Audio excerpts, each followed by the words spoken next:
생각이. 그러게요. 그때 IMF랑 지금 우리나라랑 뭐 비슷하다, 뭐 아니다, 전혀 다르다 얘기가 굉장히 너무 많아요. 항상 양극단으로 얘기가 치닫잖아요. 근데 두 분이 생각하시기에 IMF 때와 지금의 공통점, 제일 큰 공통점, 그러니까 제일 큰 차이점이 뭐라고 생각하세요? 내가 생각하기에는 IMF 그때는 다 힘들다. 그때 너무 힘들었다 사람들이. 그러니까 저는 개인적으로는 느끼지 못했을지라도 많은 사람들, 그다음에 뉴스에서 또 우리 지금 우리가 보고 온 그 영화를 볼 때 자살하는 사람 정말 많았고, 그래서 이혼하는 사람들 정말 많았고 망해서. 근데 지금 현실적에서도 사실은 똑같아요. 근데 예전에는 이혼, 자살이 굉장히 큰 것처럼 느껴졌는데 지금은 너무나 많아서, 옛날하고 좀 다른 것도 그것들이 너무나 많아서 지금은 그런가 보다 또 이런 용도도 많고.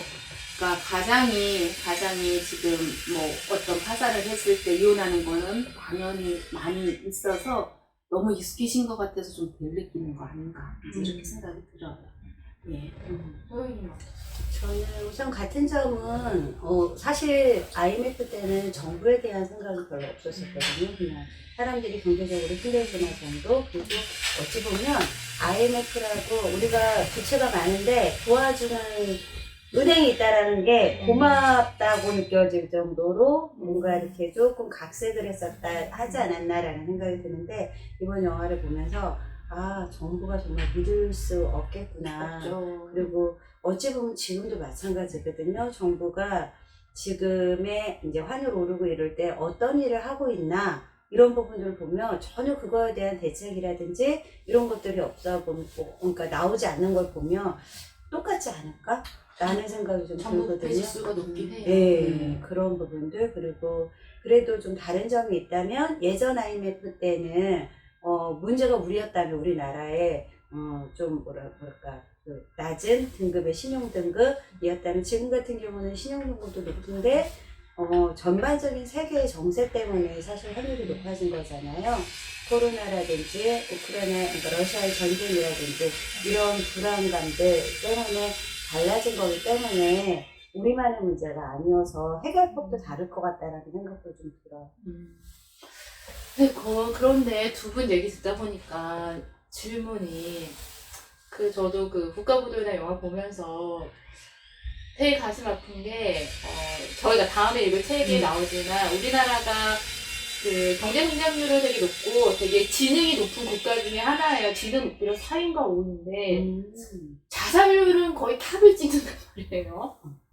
근데 IMF 전에는 모르겠지만 IMF 이후로 자살률이 굉장히 높아진 상태에서, 통계는 안 찾아봤지만 그대로인 것 같아요. 자살률이. 그게 IMF 때문일까요? 자살률이 그러니까 지금의 자살률이 높은 게 그 20년 전에 IMF의 영향이 아직도 오는 걸까요? 아니면은 순전히 그건 지금의 문제일까요?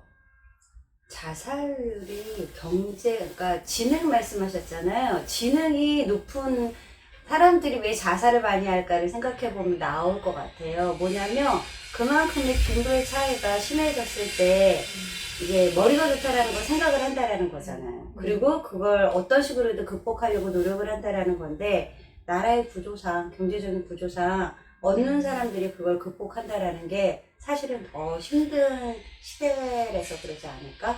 라는 생각을 하게 되거든요. 있는 것만 가지고 만족하면서 살 수 있다면 참 좋겠는데, 다들 우리나라가 문맹률이 제일 낮잖아요. 어떤 나라보다도. 그래서 문맹률이 낮다라는 건 책을 통해서 뭔가를 받아들일 수 있는 이제 가장 기본적인 능력이 있다라는 거고, 그런 능력을 가짐에도 불구하고 달라지지 않는 현실에 대한 회의감, 자결감, 이런 것들이 작용하지 않았을까라는 생각이. 저도 그렇게 생각했는데, 제가 필리핀 여행을 10년, 15년 전에 갔다 왔는데 사람들이 다 해피해져요. 너무 만족하는 거예요, 현실 삶에. 근데 사실 가서 보면 저는 처음으로 거지가 있는 나라가 있구나, 내가 처음으로 알았거든요. 성당에 갔는데 다 사람들이 기금이 $1예요. 전부 조그만 어린애들이 쫓아오면서 우리 6.25 때 기름이 초콜릿처럼요. 그것처럼 그래서 쫓아오면서 근데 가이드가 절대로 사주면 안 된대요. 그러면 하나를 사주면 몇십 명이 쫓아온다고 사주지 말라고 딱 차단을 하더라고요. 너무 나 충격이었어. 처음으로 가서. 근데 그거를 보고 근데 여기 와서 필리핀 사람들 우리나라에서 또 들어온 사람도 많고 해서 보면서 저는 너무 행복하다고 자기가 항상 그래요. 제가 필리핀에서 온 여자 친구가 있는데 자기는 너무 행복하대. 그리고 걔네들이 만족하는 속도가 항상 그렇게 얘기하거든요.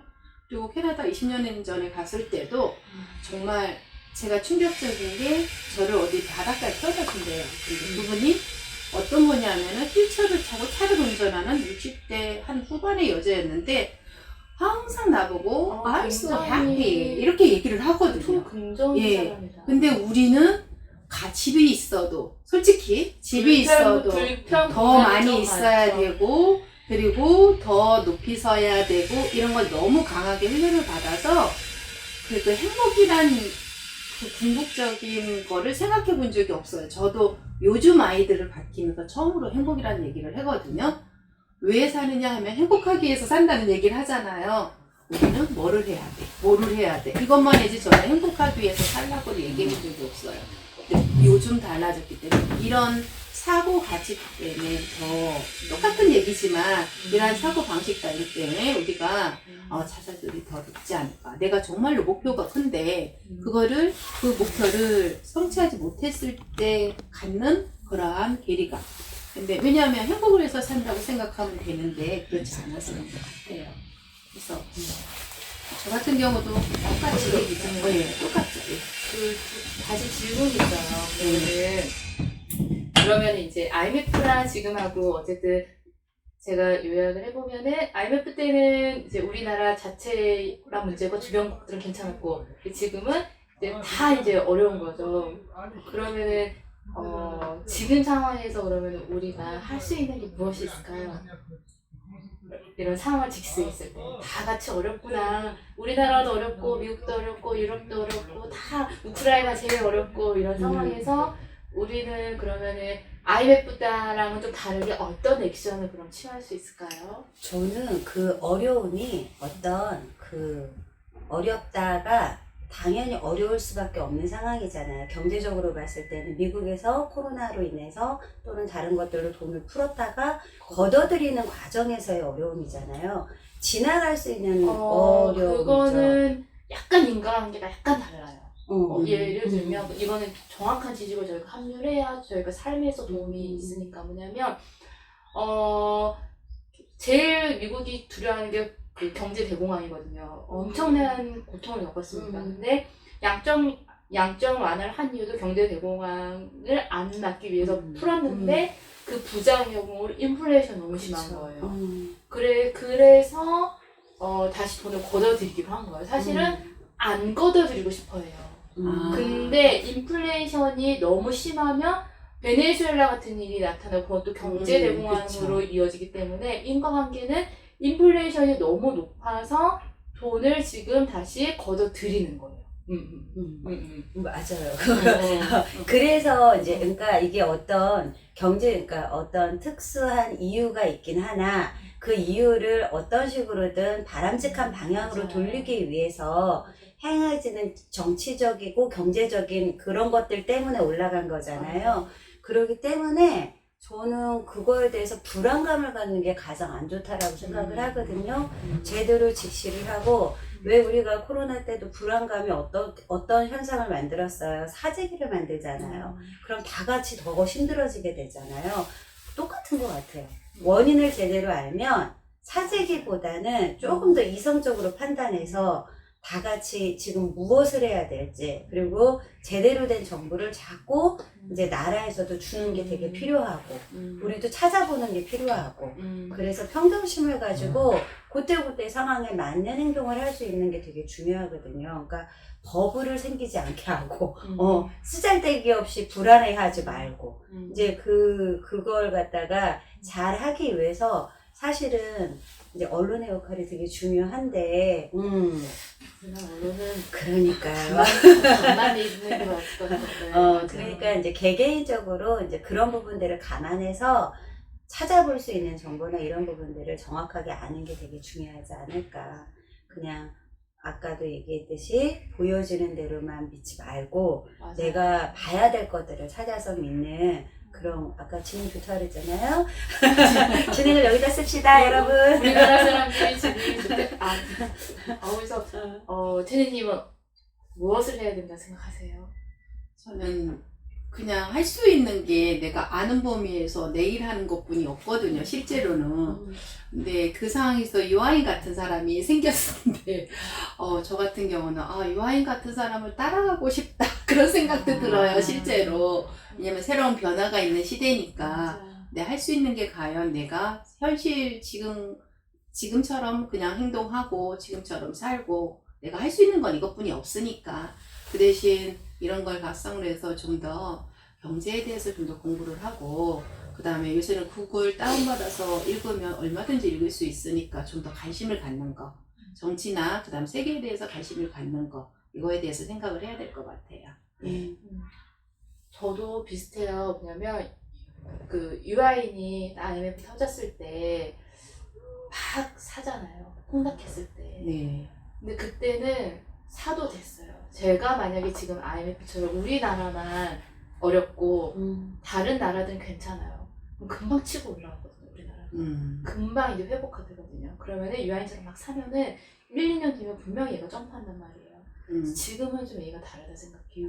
왜냐면 받쳐줄 데가 없어요. 다 돈이 씨가 말랐는데 외국이 씨가 말랐는데 지금 아무리 떨어졌다고 해서 걔가 외국인들이 받쳐줘야 사실 우리나라 주식이 올라가고 부동산이 올라가잖아요. 근데 지금은 과연 이걸 받아줄 때가 있을까라는 생각이 들어요. 그래서 지금 제니님 말씀하신 것처럼 자기 일에 되게 충실하는 게 베스트인 것 같아요. 지금 제일 어려운 사람들이 아마도 지금 IMF랑 다른 게 자기 일 열심히 하는 사람들이 괜찮아요.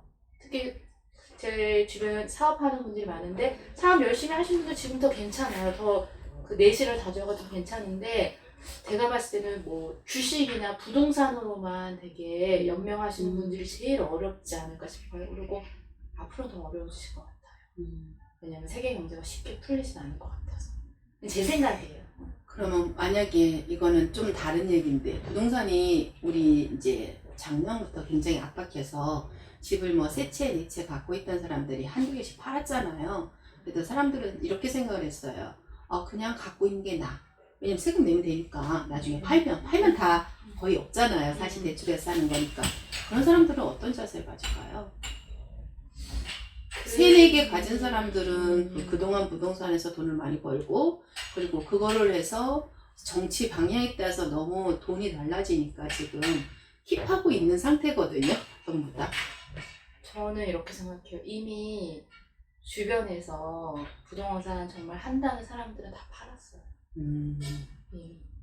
그래서 현금화하고 이미 이제 경제 상황을 읽은 거죠. 그래서 이미 현금화해서 현금 보유하고 채권으로 많이 돌렸어요. 채권. 제가 아는 그렇게 투자를 잘하는 사람들은. 그리고 투자를 흉내내는 분들이 그냥 어쩔 수 없이 장기 보유자.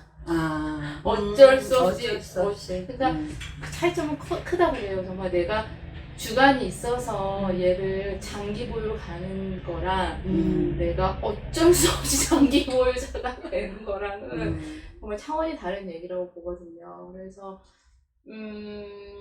이미 똑똑한 사람들 빠져나왔고 못 빠져나온 사람들은 어쩔 수 없이 갖고 있는 거죠. 뭐 어떡하겠어요. 근데 갖고 있지만 빠져나올 수 있으면 저는 빠져나오는 게 맞다고 생각해요. 저는 그 생각에는.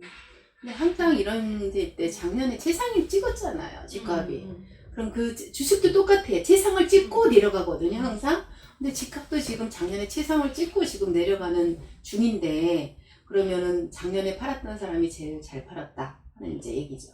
그렇죠. 그나마도 내려가기 전에 팔았을 테니까. 내려가는 시점에서 꼭대기는 아니라 하더라도 내려올 때 그 원저리, 왜냐면 지금 더 떨어졌으니까. 실질적인 얘기하면은 작년에 저는 미국 주식을 정리했어요. 작년에 미국 주식. 왜냐하면 제가 똑똑해서가 아니라 그 주변에 주식 한다는 분이 싹 정리해라고 하더라고요. 본인도 정리한다고. 그래서 신사임당도 작년에 정리한다고 딱 선언을 하더라고요. 그러셨어요? 예, 그랬어요. 그래서 유튜브에서. 저는 그냥 제 지인, 정말 자주 만나는 지인이 싹 다 정리를 하더라고요, 주식을. 그래서 저도 정리를 했어요. 대신에 저는 미국 주식만 들고 있어서 달러를 갖고 있었어요.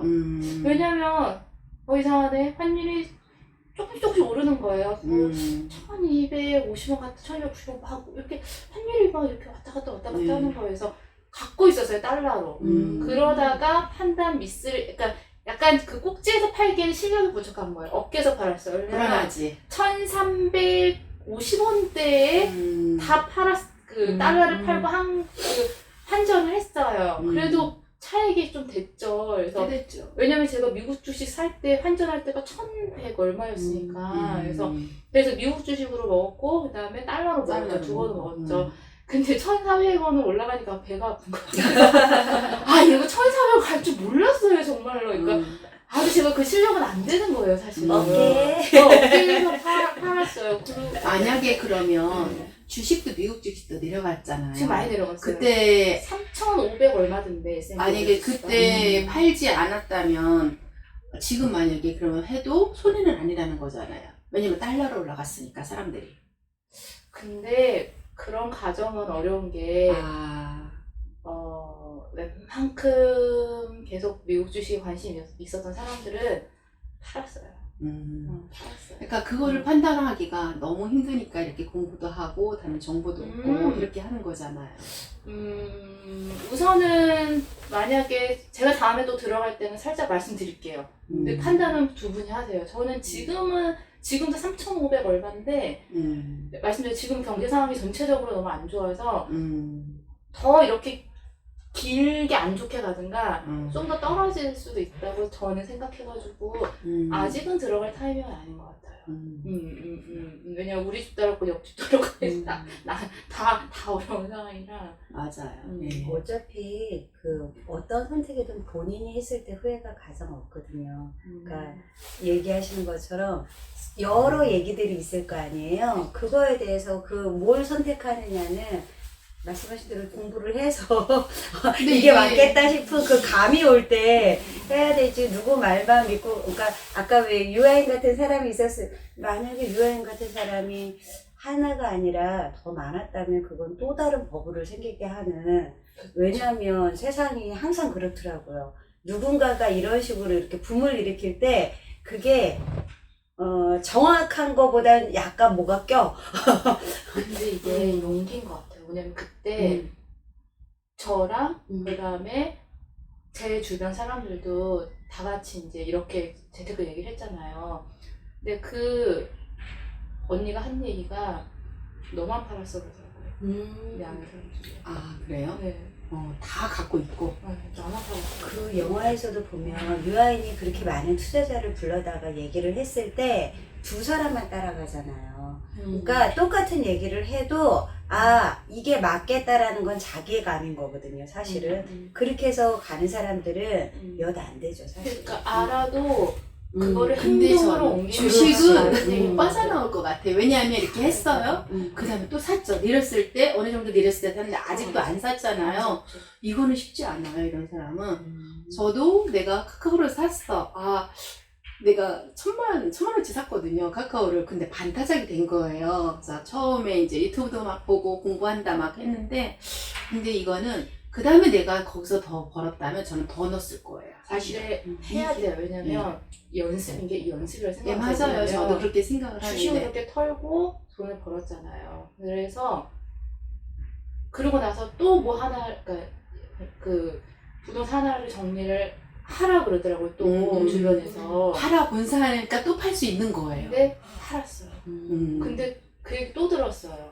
다른 사람들은 지금 팔고 싶어도 못 판대요. 맞아요. 근데 그때 팔으라고 한 사람 중에 또 나만 팔았대요. 말을 잘 듣는 건가요? 우리가 이렇게 얘기하거든요. 결단력이 좋다고 얘기하는데 그 운을 딱딱딱 짚은 거거든요. 근데 지금 보면은 할 수 있는 용기 대단한 거예요. 사실은 못 팔아요. 같이 그러니까 모이면 용기가 생기잖아요. 아, 예, 맞아요. 그것도 그래요. 같이 하면 해요. 예. 아니 그리고 보는 눈도 좋아야죠. 사실은 팔라고 해서 다 팔아서 돈을 벌진 않잖아요. 보는 눈이 안 좋아도 돼요. 그래요? 왜냐면은 집값 올라갈 때 있잖아요. 다 올랐어요. 거의 뭘 사도 작년인가 재작년까지 그때 다 뭘 사도 올랐어요. 올랐잖아요. 그때 뭘 사도 올랐을 때 사서 맞아요. 그냥 딴 사람은 왜 안 팔았대요? 그 얘기 제가 들었는데? 제가 그래서 집이- 제가 왜 나만 팔았대요? 제가 물어봤어요 그 언니한테. 그랬더니 근데 이거는 신사임당에서 얘기하셨어요. 알려줘도 안 하는 사람 많다고. 맞아요. 욕심이 예, 맞아요. 있어서 안 판 거예요? 아니면 진짜 용기가 없어서 못 판 거예요? 욕심도 모르겠어요. 있고, 욕심도 있고, 저도 보면 내가 카카오를 거의 뭐 만회할, 조금 마이너스 되고 팔 수도 있는데, 정보도 너무 약했고, 시작인데 나는 조금 큰 돈을 넣은 건데, 나는 그게 더 많이 잃지 않는 자산이라고 항상 생각을 하거든요. 지금도 언제서 집을 세 채를 사봤으니까 내가 여기서도 샀고, 막 이런 생각을 하는데, 제가 이제 여기서는 집을 살 때는 바닥이었어요. 그때 안 샀어요, 사람들이. 근데 그게 10년 동안 그랬잖아요. 근데 그 몇십 년의 거를 다 어떻게 보겠어요. 근데 사고 나서 또 바로 오른 거예요, 집값이. 근데 나만 오른 게 아니고 다 올랐잖아요. 그러면 사람들은 결정하기 진짜 힘들어요. 그리고 내가 집이 한 채 기본이 있고 또 한 채가 있어요. 이렇게 해서 한번 해봤던 사람이 해보지 안 해봤던 사람 할 수 없어요, 이거를. 그리고 이렇게 팔고 사고 해본 사람이 하는 것 같아요. 경험치가 쌓이는 거네. 우리 이제 그 흐름에 올라타도록 해요. 제가 봤을 때 저는 이렇게 여태까지는 손해도 많이 봤어요. 주식 처음에 했을 때 말씀드렸듯이 내가 좀 까먹었죠. 마인드 컨트롤 어떻게 해요? 그럴 때? 마인드 컨트롤이요? 울기도 하고 집에서 갈아 눕고 막 끙끙대면 식구들이 어디가 말도 못하고. 그리고 근데 이게 한 번 올라타니까 알겠어요. 뭐냐면 제가 잘나서가 아니라 사람들이 역행을 해요. 맞아, 항상 그 얘기해요. 예. 내려간다 그럴 때 막 던지지 못해 안달이고 맞아. 그 다음에 내려갔을 때는 안 사고 근데 이제 내려갔을 때 용기내서 사고 그 다음에 막 올라갈 때 던지고 되게 간단한 건데 진짜 반대로 해야 되네요. 이거 간단한 건데 이거를 못해. 내가 그 참여를 못 이제- 찾는 거야. 근데 한 번 하면은 그게 선순환이 생기는 것 같아요. 왜냐면 팔았으니까 돈이 있죠? 돈을 들고 있다가 네. 바닥일 때 사죠. 사면 또 올라요? 그럼 또 팔고. 이게 한 번 선순환 타면 계속 타게 되는 것 같아요. 어쩔 수 없지, 제가 봤을 때. 마이너스를 탄 사람은 그건 뭐야? 계속 마이너스 타는 것 같아요. 그래서 근데 마이너스 한번 어디서 올라타느냐가 중요하네. 근데 올라탈 때 사실은 돈이 있어 올라타잖아요. 예, 맞아요. 그 고리를 딱 한번 끊어줘야 돼요. 맞아. 살 때는 계속 사는 거야. 그래서 저는 그거 해보고, 와, 내가 1년을 해봤거든요. 그러니까 소입이 들어오면 계속 사는 거예요. 저는 계속 1년을 사봤는데 내가 1년을 한 달에 이거 넣었는데 마이너스 됐죠. 근데 그때가 너무 안 좋을 때, 그거 너무 모르고 들어간 거죠. 알고 들어가야 되는데. 진짜 알 때는 돈이 없는 거고. 쉽지가 않아요. 적립식도 그러잖아요. 네, 맞아요. 네. 제가 적립식도 해보고 그다음에 막 ETF도 해봤을 거고. 몇 억씩 그냥 넣어보기도 했는데 현실상 이론적으로랑 현실하고는 다르잖아요. 근데 우리나라 현실상 미국처럼 적립식을 할 수 있는 라이프 스타일이 안 돼요 아직까지는. 그래서 아직까지 제가 봤을 때 우리나라 사람 성향상 그냥 그 경제 그냥 사이클을 올라타는 게 제일 맞는 것 같아요. 그러니까 그게 지금 운이라고 생각하는 게 너무 모르니까, 너무 흐름을 몰라서. 근데 이제 공부해서 아는 사람도 있고. 그리고 공부해서 이제 용기 내서 같이. 왜냐면 저는 그 공동 투자가 나쁘지 않다 생각해요. 우리나라만 뭐 동업하면은 뭐 깨진다, 안 좋다, 뭐 공동 투자 절대 안 된다. 근데 우리나라만 그래요. 미국이나 중국 사람들 보면 회사 어렸을 때부터 창업할 때 맞아요. 여러 명이 모이고 외국 보면 뭐 CEO, CFO 섭외하고 같이 차리고 이러잖아요. 근데 우리나라만 그렇게 막 독고다이를 너무 추구하는 것 같아요. 독고다이. 네. 왜냐면 남을 그렇게 쉽게 믿지는 못하죠. 자, 그러면은 오늘 토론을 이걸로 마무리해요. 네. 그러니까 영화를 보면서 네, 맞아요. 감독이 그래도 이렇게 묵직한 주제로 했을 때는 전달하고 싶은 메시지가 있어서일 것 같아요. 네. 즉, 이 영화가 저희한테 주고 싶었던 메시지가 무엇일까요? 저 같은 경우는 요즘 그러니까 IMF를 보고 지금 현실을 보면서 새로운 각도로 우리나라가 한 역할을 한번 생각을 해보고 그러면 현재 시대에서는 어떻게 행동을 해야 될까? 그때와 지금은 많이 달라요. 지금 많이 다르지만 어떻게 보면 똑같은 역할을 하는 사람도 있고 아니면 다르게 하는 사람도 있는데 그러면 새로운 전 세계 시각으로 이제 세상이 달라졌으니까 보면서 우리 모두가 이거를 극복하는 어떤 면을 보여주지 않을까 이렇게 생각하고 있어요. 좀 극복해 갈 수 있는 그런 힘, 새로운 자세로 보는 힘 이런 거를 제시했던 것 같아요. 저는 그 영화 보면서 계층별 그 사람들이 사는 모습에 대해서 생각을 해봤거든요. 이 영화의 구성 스토리를 그렇게 감독이 짠 이유가 있을 것 같아요. 같은 대한민국에 살지만 서로 다른 입장에서 보는 것들이 많은데 거기서는 보여줬었던 게 그거 같아요. 정부가 누구를 위해서 경제를 돌릴 것인가 그걸 안다라는 게 되게 중요한 것 같고요. 어떤 사람들은 되게 정의롭게 모두 다 잘 살길 원하지만 일부의 사람들은 특히 위에 있는 사람들은 자기네들만 잘 살기를 원하는 그런 부류도 있다라는 걸 알 때 우리가 뭘 보고 판단을 해야 될지 그리고 사실 지금의 정치가 더 개탄스럽고 어찌해야 될까 그냥 왜 이렇게 보기 싫으면 안 보거든요. 사실은 그게 얼마나 위험한지 그냥 안 봤을 때 벌어질 수 있는 더 커다란 문제들에 대해서 생각을 해볼 수 있는 기회였었던 것 같아요. 그냥 저는 그냥 그런 생각했어요. 뭐냐면 그 영화에서도 좀 어렵게 되는 사람들, 국가가 구제해주지 않았어요. 지금도 어려워지는 사람들 국가가 구제해주지 않을 것 같아요. 그래서 근데 개개인들은 정말로 다 행복했으면 좋겠거든요. 그래서 세상은 어쨌든 살만하지만 꼭 또 그렇게 팩트는 정의롭진 않아요. 그래서 개개인이 그냥 좀 더 힘을 내서 공부하고 그렇게 정의가 있을 수도 있고 없을 수도 있다는 그 사실을 잘 받아들이고 그렇게 스스로 노력해서 다들 행복하게 잘 살았으면 좋겠어요. 네. 한 가지 더 있어요. 네. 거기서 유아인이 환율이 막 올라가고 증시가 폭락하고 사람들이 망해서 막 울 때 같이 돈을 벌던 투자자가 너무 행복하고 웃으면서 했을 맞아요. 때 그 사람을 때렸거든요. 그러니까 여기서 중요한 건 뭐냐면 돈을 버는 사람들이 다른 사람이 망하는 걸 좋아하는 게 아니라 시대의 흐름을 알고 자기 걸 챙길 수 있음. 그리고 그걸 갖다 분석해서 내가 말한 게 맞다라는 거. 그래서 부자가 되는 거. 그러니까 우리가 잘못 생각하는 게 그 사람들이 돈을 버는 게 다른 사람들이 망하기 바라는 게 아니거든요. 전혀요. 맞아요. 그러니까 그런 걸 되게 잘 생각을 해야 될 것 맞아요. 같아요. 그러니까 부자에 대해서 우리나라는 아직까지도 안 좋게 생각하는, 그러니까 또 돈을 버는 걸, 돈을 너무 이렇게 밝히는 거에 대해서 부정적인 관점이 많은데, 자기가 원하는 걸 하기 위해서 필요한 게 자산으로 돈이라면 그것이 다른 사람들의 불행하고 연결이 되는 걸 원하는 건 아니라는 거, 그 부분을 정확하게 알아야지 돈 버는 사람도 행복하고 또 이제 앞으로도 이제 돈에 대해서 생각을 좀 바꿔가야 될 우리나라 많은 저와 같은 사람들 좀 필요하다고 생각을 했어요. 너무 좋은 말씀이신 게 부자들이 오히려 본인이 돈 번 방법을 주변 사람들한테 알려주고 싶어요.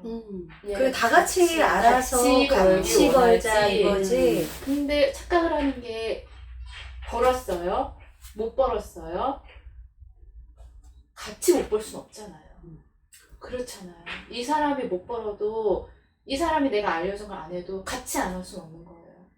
네. 그러니까 본인이 이렇게 얘기하면 되게 뼈아플 수 있지만 본인이 못 벌고 지금 어려운 거는 여러 상황이 있겠지만 부자가 많이 벌기 때문은 아니에요. 그렇죠. 피해의식을 느낄 필요가 없다라는 거. 맞아요. 피해의식보다는 나는 어떻게 벌 수 있을까를 생각해 보는 게 되게 중요한 것 같아요. 맞습니다. 오늘 토론도 너무 즐거웠습니다. 예, 감사합니다.